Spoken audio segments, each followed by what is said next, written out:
Well, hello and welcome back. I'm excited to be here today to talk about yet another way that you can get your artwork out into the world and earn a little bit of income or a lot of income. And as you know, I've said this before, you kind of want to pick and choose from all of these different options based on what's going to be the right choice for you.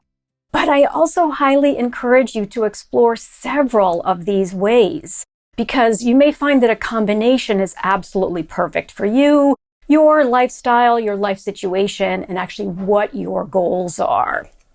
So I am Anne LaFollette, a surface pattern designer, online educator, and creative entrepreneur. And today's topic is all about subscriptions. Now, you might not think about subscriptions as a way for you to get your artwork out into the world or to make income. But there's actually a bunch of different ways that you can do that in this category. So the three things I'd love to cover, I kind of love to organize these under 3 tips. So let's give you tip number 1.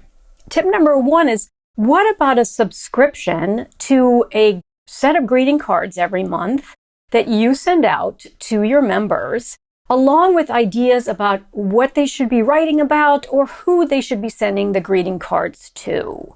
We live in a world today that's so focused online and on our computer devices or our phone. But it's really nice to get something beautiful in the mail. And I think that there's a little bit of a movement to going back to sending things to people in the mail because we love the personal connection that creates. So in my free ebook that I've mentioned to you before, that you can find at members.artwithanne.com/ebook, if you go to the section on subscriptions, you're going to see a couple of examples of students in my community who are using this method.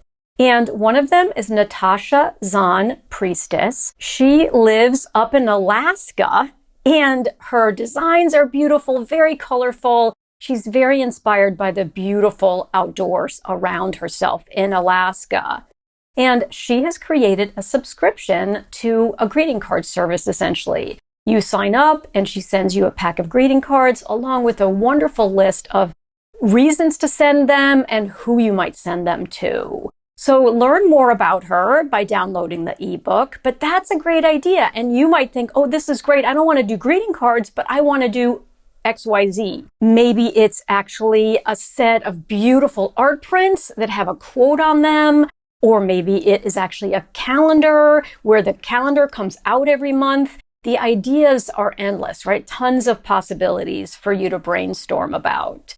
So that's tip number 1, is to think about what could you be sending in the mail that's not going to be too expensive from a shipping perspective, but that actually also keeps people coming back because they want to do this on a regular basis, like a subscription to greeting cards.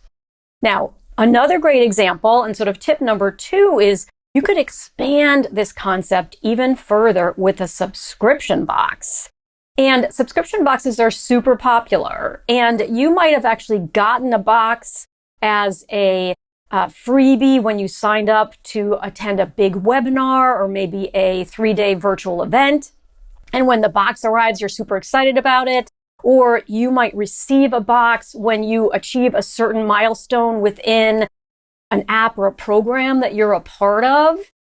Or you might actually, like my friend Marianne Walker-LeClaire, want to create your own products with your designs on them, and you want to curate a box. Hers is called My Favorite Things. And when you sign up to become a member of her subscription box series, she curates a box and mails it to you once a month. Or you can also sign up for just one-of-a-kind boxes on certain key holidays or celebratory events in your life, like your anniversary or a birthday or Mother's Day. You can send one to your mom. So tip number 2 is think even more broadly about a subscription in the sense of maybe a subscription box that has a curated set of products that have your designs on them, like Marianne Walker-LeClaire is doing. And then the final thing I want you to consider is you could also take this and have this be a subscription to tutorials that you're doing. So for example, if you really love to draw or to doodle or to do watercolor work, you could set up a subscription where once a month people join you. Maybe it's live on Zoom, and it is a paid subscription for them to attend and watch your watercolor demonstrations. So there's so many ways you can explore subscriptions as a way to grow your community and to give back and to provide amazing value in this category. So give it some thought. And I always like to say in closing that I am Anne LaFollette, and it's never too late to create. And I'll see you again next week for yet another category for us to explore. And I can't wait to see you then. Bye for now.